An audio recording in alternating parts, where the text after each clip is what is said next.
Hello guys, എല്ലാവർക്കും big ബോസിൻ്റെ പുതിയൊരു റിവ്യൂയിലേക്ക് സ്വാഗതം. അപ്പോൾ കുറച്ച് മുന്നേ നമ്മുടെ ഏഷ്യാനെറ്റിൽ ഒരു പ്രൊമോ കാണിച്ചിരുന്നു. അതായത് ടിക്കറ്റ് ഫിനാലെ എന്ന് പറയുന്ന ആ ഒരു ഇതുമായിട്ട് ബന്ധപ്പെട്ട ഒരു ടാസ്ക് ഇന്നിപ്പോൾ ഓൾറെഡി ഒരു ടാസ്ക് നടന്നുകൊണ്ടിരിക്കുകയാണ്. അതുകൂടാതെ വേറൊരു ടാസ്കും കൂടെയുണ്ട്. അതായത് എല്ലാവർക്കും, അതായത് ഇപ്പോൾ 10 കണ്ടസ്റ്റൻസ് ആണ് അവിടെ ഉള്ളത്. അപ്പോൾ ഈ 10 പേർക്കും നമ്മുടെ ഗാർഡൻ ഏരിയയിൽ 10 ബോർഡുകളുണ്ട്. എല്ലാവർക്കും നല്ല വൈറ്റ് കളറിലെ ബോർഡുകളുണ്ട്. അതുപോലെ തന്നെ എല്ലാവർക്കും മറ്റേ സീലും കളറും ഒക്കെ കൊടുത്തിട്ടുണ്ട്. അപ്പം അവരവരുടെ ബോർഡുകളിൽ മറ്റുള്ളവർ സീല് കുത്താതെ നോക്കണം. അപ്പോൾ അങ്ങനെ ഒരു ടാസ്ക്കാണ്. അപ്പോൾ ആ ഒരു ടാസ്കിൽ ഭയങ്കര ഒരു ഫൈറ്റും കാര്യങ്ങളൊക്കെ നടക്കുന്നുണ്ട്.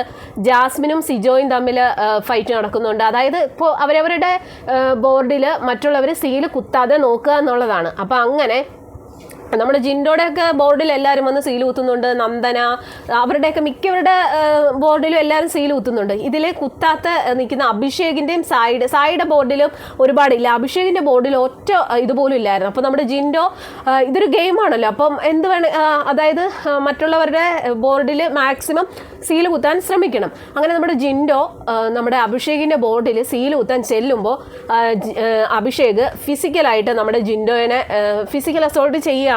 ആ ഒരു പ്രൊമോ കാണുമ്പോൾ തന്നെ നമുക്ക് മനസ്സിലാവും ജിൻഡോ അതിൽ ഒരു തെറ്റും ചെയ്തിട്ടില്ല. കാരണം പുള്ളിക്കാരൻ അഭിഷേകിൻ്റെ ബോർഡിൽ ഒറ്റ സീൽ പോലും കുത്തിയിട്ടില്ല. അപ്പോൾ അതിന് വേണ്ടി ചെല്ലുകയാണ്. അപ്പോൾ അങ്ങനെ അഭിഷേക് ജിൻഡോ എടുത്ത് ഫിസിക്കലായിട്ടുള്ള ഈ പിടിയും വലിയും എന്തൊക്കെയോ ചെയ്യുന്നുണ്ട്. അപ്പോൾ എല്ലാവരും കൂടെ അങ്ങും പിടിച്ചു മാറ്റുന്നു. ബിഗ് ബോസ് ഉടനെ അനൗൺസ്മെൻറ്റ് ചെയ്യുന്നു, നിർത്തുക എന്ന് പറഞ്ഞിട്ട് അനൗൺസ്മെൻറ്റ് ചെയ്യുന്നുണ്ട്. അപ്പോൾ ഈ ഒരു സംഭവം കണ്ടപ്പോൾ നമുക്ക് ഭയങ്കരമായിട്ടൊരു ഷോക്കായിപ്പോയി. കാരണം അഭിഷേകിൻ്റെ ഭാഗത്ത് നിന്ന് ഇങ്ങനെ ഒരു സംഭവം ഉണ്ടാവുമെന്ന് നമ്മൾ പ്രതീക്ഷിക്കുന്നില്ല.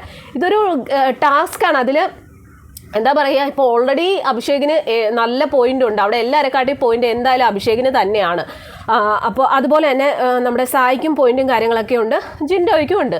അപ്പോൾ ഇതൊരു ടാസ്ക് ആകുമ്പോൾ എല്ലാവർക്കും അങ്ങും ചെയ്യാവുന്നതാണ്. മാക്സിമം അവനവൻ്റെ ആ ഒരു ബോർഡിൽ ആരും സീൽ കുത്താതിരിക്കാൻ ശ്രമിക്കാം. പക്ഷേ അതൊരു ഫിസിക്കൽ അസോൾട്ടിലോട്ട് പോവുകയാണെങ്കിൽ അത് ഒരു ഭയങ്കര മോശമായിപ്പോയി. അപ്പോൾ ഇതിനെതിരെ ബിഗ് ബോസ് എന്ത് നടപടിയാണ് എടുക്കുന്നതെന്ന് നമുക്കറിയില്ല. കാരണം ജിൻഡോയുടെ കാര്യത്തിലായതുകൊണ്ട് ബിഗ് ബോസ് അതങ്ങ് കണ്ണടച്ച് കളയും.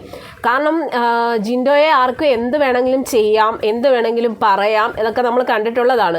ഇപ്പോൾ ഈ ഒരു പ്രൊമോ കാണിച്ചു. ആ പ്രൊമോ കണ്ടപ്പോൾ ഒരുപാട് വിഷമം തോന്നി. കാരണം ജിൻഡോയെ എടുത്ത് വലിച്ചഴയ്ക്കുന്നുണ്ട്. അപ്പോൾ ബാക്കിയുള്ളവരൊക്കെ പിടിച്ചു മാറ്റുന്നുമുണ്ട്. അപ്പോൾ ജിൻഡോ അവിടെ ഒരു തെറ്റും ചെയ്തതായിട്ട് നമുക്ക് കണ്ടിട്ട് പ്രൊമോയിൽ കണ്ടിട്ട് നമുക്ക് തോന്നുന്നില്ല. കാരണം അതൊരു ടാസ്കിൻ്റെ ഭാഗമായിട്ട് ചെയ്ത ഒരു സംഭവമാണ്. അതിൽ അഭിഷേക് ഇത്ര ദേഷ്യം കൊണ്ട് ഇങ്ങനെ റിയാക്ട് ചെയ്യേണ്ട കാര്യമുണ്ടോ? ഇതേ രീതിയിൽ ജിൻഡോയാണ് ആരെങ്കിലും ഫിസിക്കൽ അസോൾട്ട് ചെയ്യുമോ അല്ലെങ്കിൽ പിടിച്ച് വലിക്കുമോ ഒന്ന് തൊട്ടാൽ മതി, അത് വലിയ ഭൂകമ്പമാക്കി അവിടെ പ്രശ്നമാക്കി ജിൻഡോയ്ക്ക് ബിഗ് ബോസ് വേണമെങ്കിൽ കൊടുക്കും. അങ്ങനെ ഭയങ്കര പ്രശ്നമായേനെ. ഇതിപ്പോൾ ജിൻഡോയെ ആർക്ക് എന്ത് വേണമെങ്കിലും ചെയ്യാം എന്നുള്ളൊരു രീതിയിലേക്ക് ബിഗ് ബോസ് മാറിയിരിക്കുന്നു. എനിക്ക് തോന്നുന്നു ഇനി ബിഗ് ബോസിൻ്റെ നിർദ്ദേശപ്രകാരമാണോ ഇവരിങ്ങനെ ജിൻഡോയുടെ അടുത്ത് മനഃപൂർവ്വം ഇങ്ങനെയുള്ള പ്രവർത്തികൾ ചെയ്യുന്നു. ജിൻഡോയെ എല്ലാവരും ടാർഗറ്റ് ചെയ്യുന്ന ഒരേ ഒരാളെന്ന് പറയുന്നത് ജിൻഡോയാണ്. അപ്പോൾ അഭിഷേക് അങ്ങനെ ചെയ്യുന്ന കണ്ടപ്പോൾ ഒരുപാട് വിഷമം തോന്നി. കാരണം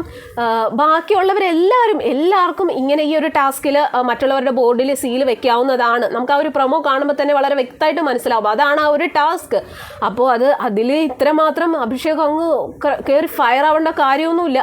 മാക്സിമം ഇപ്പോൾ ജിൻഡോയെ ആ ഒരു ബോർഡിൽ ജിൻഡോ സീൽ വെക്കാതിരിക്കാൻ അഭിഷേകിന് മാക്സിമം ആ ഒരു ഇത് കവർ ചെയ്തൊക്കെ നിൽക്കാം. അല്ലാതെ അത് സീൽ കുത്താൻ വരുന്ന ഒരാളെ ഫിസിക്കലായിട്ട് നേരിടുക എന്ന് പറഞ്ഞു കഴിഞ്ഞാൽ അത് എത്രത്തോളം മോശമാണ്. അതേസമയം ഇതേ രീതിയിൽ ജിൻഡോയാണ് ചെയ്യുന്നതെങ്കിൽ ഇപ്പോൾ ജിൻഡോനെ വേണമെങ്കിൽ പുറത്താക്കിയേനെ. അപ്പോൾ ഇങ്ങനെയൊക്കെ കാണുമ്പോൾ നമുക്ക് തോന്നുന്നത് ഇത് മനഃപൂർവ്വം ഈ ബിഗ് ബോസിൻ്റെ നിർദ്ദേശപ്രകാരം തന്നെ ഇവർ ചെയ്യുന്നതാണെന്നാണ് എനിക്ക് തോന്നുന്നത്. കാരണം ജിൻഡോയുടെ അങ്ങനെയാണ് ബിഗ് ബോസ് കാണിച്ചിരിക്കുന്നത്. ഏറ്റവും വലിയൊരു ഉദാഹരണം പറയാം. ഇന്നലെ 2 ടാസ്കിൽ നമ്മുടെ ജിൻഡോയ്ക്കാണ് ഏറ്റവും കൂടുതൽ പോയിന്റ് കിട്ടിയത്. 3 പോയിന്റുകൾ വെച്ച് ഇന്നലെ ജിൻഡോയ്ക്ക് 6 പോയിന്റ് കിട്ടി. അപ്പോൾ ആ ഒരു ടാസ്കിൻ്റെ ലൈവ് ഒന്നും തന്നെ ആ ഒരു ലൈവിൻ്റെ ആ ഒരു ഗെയിമിൻ്റെ എപ്പിസോഡിൽ അതിൻ്റെ ഒരു ഭാഗങ്ങൾ പോലും കാണിച്ചില്ല. അപ്പോൾ അതെന്തുകൊണ്ട് കാണിച്ചില്ല? ഇന്നലെ കാണിച്ച ഇതെന്ന് പറഞ്ഞു കഴിഞ്ഞാൽ രാത്രിയിലത്തെ പൂച്ചയ്ക്കാര് മണി കിട്ടും എന്ന് പറയുന്ന ആ ഒരു ടാസ്കിൻ്റെ സംഭവമാണ് എപ്പിസോഡിൽ കാണിച്ചത്. അപ്പോൾ ജിൻഡോയ്ക്ക് ഫസ്റ്റ് കിട്ടിയത് കൊണ്ടാണോ ബിഗ് ബോസ് ആ ഒരു 2 ടാസ്കും കാണിക്കാതിരുന്നത്? അതെന്താണ്? അത് ന്യായമാണോ? അപ്പോൾ ഇന്നലെ ആ ഒരു വിഷയത്തെക്കുറിച്ച് ഒരുപാട് പേര് പ്രതികരിച്ചുകൊണ്ട് സോഷ്യൽ മീഡിയയിൽ യൂട്യൂബിലൊക്കെ ആണെങ്കിൽ പ്രതികരിച്ചുകൊണ്ട് വീഡിയോ ഇട്ടിരുന്നു. കാരണം അവിടെ മറ്റുള്ളവർക്കെല്ലാം ഒരു നീതി, അല്ലെങ്കിൽ ജിൻഡോയ്ക്ക് വേറൊരു രീതി. അതെന്താണ് അങ്ങനെ ചെയ്യുന്നത്? അപ്പം മനഃപൂർവ്വം ഇവർ ജിൻഡോയെ മോശക്കാരനാക്കാൻ ശ്രമിക്കുന്നു. പുള്ളി 2 ടാസ്കിലും നല്ല പോയിന്റുകൾ മേടിച്ച് വിജയിച്ച ഒരാളാണ്. എന്നിട്ട് ആ ടാസ്ക് എപ്പിസോഡിൽ കാണിക്കുന്നില്ല എന്ന് പറഞ്ഞു കഴിഞ്ഞാൽ എന്താണ് നമ്മൾ പറയേണ്ടത്? ഇപ്പം നമ്മളൊക്കെ ഹോട്ട്സ്റ്റാറിൽ ലൈവ് കാണുന്നവരാണ്. പക്ഷെ ലൈവ് കാണാതെ എപ്പിസോഡുകൾ മാത്രം കാണുന്ന ഒരുപാട് ജനങ്ങളുണ്ട്. അപ്പോൾ അവർക്ക് ഇത് അറിയാൻ പറ്റുന്നില്ല. എനിക്ക് തോന്നുന്നു ബിഗ് ബോസിന് തന്നെ അല്ലെങ്കിൽ ഏഷ്യാനെറ്റിന് തന്നെ ഈ ജിൻഡോയുടെ ആ ഒരു വിജയം കാണിക്കാനുള്ള ബുദ്ധിമുട്ട് കൊണ്ടാണ് അവർ ആ ഒരു രംഗങ്ങൾ എപ്പിസോഡിൽ കാണിക്കാതിരുന്നതെന്ന് എനിക്ക് തോന്നുന്നു. അപ്പോൾ അതുപോലെ ഇന്നലെ ഒരുപാട് പ്രതിഷേധങ്ങളൊക്കെ മിക്കവരും റിയാക്ട് ചെയ്തിരുന്ന ആ ഒരു സംഭവത്തെക്കുറിച്ച്. ഇനി അത് കണ്ടിട്ടാണോ എന്ന് അറിയത്തില്ല. ഇന്നിപ്പോൾ ഏഷ്യാനെറ്റിൽ ഒരു പ്രൊമോ വന്നിട്ടുണ്ട്. അതായത് നമ്മുടെ ജിൻഡപ്പന് തന്നെ സുമ്മാവാന്ന് പറഞ്ഞിട്ട് ഒരു പ്രൊമോ വന്നിട്ടുണ്ട്. എന്നിട്ട് ഇന്നലത്തെ നമ്മുടെ ജിൻഡോയുടെ ആ ഒരു ടാസ്ക് ഇപ്പോൾ നമ്മുടെ പ്രൊമോ അല്ല, ഒരു മിനിറ്റുള്ള ഒരു വീഡിയോ ആയിട്ടാണ് വന്നിരിക്കുന്നത് ഏഷ്യാനെറ്റിൻ്റെ യൂട്യൂബ് ചാനലിൽ. നമ്മുടെ ജിൻഡോ ആ ഒരു ടാസ്ക് വളരെ ഗംഭീരമായിട്ട് ചെയ്യുന്നു. ആ ഒരു ടാസ്ക് ഇന്നിപ്പോൾ യൂട്യൂബ് ചാനലിൽ വന്നിട്ടുണ്ട്. പക്ഷേ അത് ഇന്നലെ ഏഷ്യാനെറ്റിൻ്റെ എപ്പിസോഡിൽ, ബിഗ് ബോസിൻ്റെ എപ്പിസോഡിൽ ആ ഒരു സംഭവങ്ങളൊന്നും തന്നെ കാണിച്ചില്ല. അപ്പോൾ ഈ ബിഗ് ബോസ് തന്നെ ജിൻഡോയ്ക്ക് ഒരു സപ്പോർട്ട് കൊടുക്കുന്നില്ല. പിന്നെ എന്തിനാണ് ആ ഒരു മനുഷ്യനെ ആ ഒരു ബിഗ് ബോസിൽ കൊണ്ടുവന്നത്?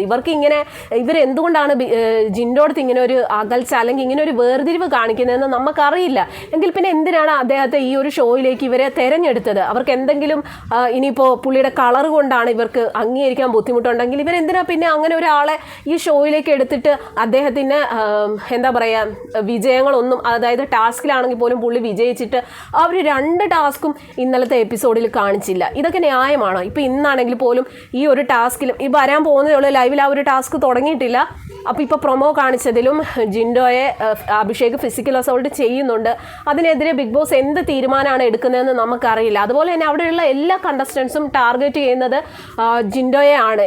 ജിൻഡോടുത്ത് എന്തോ ഒരു വ്യക്തിവൈരാഗ്യം ഉള്ള പോലെയാണ് അവിടെ എല്ലാവരും പെരുമാറുന്നത്. ഇപ്പോൾ അഭിഷേകിനെ നമ്മൾ അങ്ങനെയല്ല വിചാരിച്ചിരുന്നത്. അഭിഷേക് എന്താ പറയുക, ജിൻഡോട് ഒരു സ്നേഹം ഉണ്ടാവുമെന്ന് നമ്മൾ വിചാരിച്ചിരുന്നു. പക്ഷേ അത് അങ്ങനെയൊന്നും അല്ല. ഈ അഭിഷേകും ജിൻഡോ അടുത്ത് എന്താ പറയുക, കാണുമ്പോൾ ചിരിച്ച് സംസാരിക്കുന്നു എങ്കിലും മാറി നിന്നിട്ട് ജിൻഡോയുടെ കുറ്റം പറയുന്ന ഒരു സ്വഭാവമായിട്ടാണ് ഇപ്പോൾ ഈ അഭിഷേകും കാണിക്കുന്നത്. അപ്പോൾ അഭിഷേകിന് എന്തോ വൈരാഗ്യമുള്ള പോലെ ജിൻഡോ അടുത്ത് ആ ഒരു സമയത്ത് ജിൻഡോയെ പിടിച്ച് വലിക്കുകയും പിടിക്കുകയൊക്കെ ചെയ്യുന്നു. ഇനിയിപ്പോൾ ഇതിൻ്റെ പേരിൽ ബിഗ് ബോസ് എന്താണ് അഭിഷേകിനെതിരെ എടുക്കാൻ പോകുന്ന തീരുമാനം എന്താണെന്ന് നമുക്കറിയില്ല. അപ്പോൾ അതിൻ്റെ ലൈവും കാര്യങ്ങളും കണ്ടിട്ട് അതിൻ്റെ റിവ്യൂ ആയിട്ട് ഞാൻ വരുന്നതായിരിക്കും.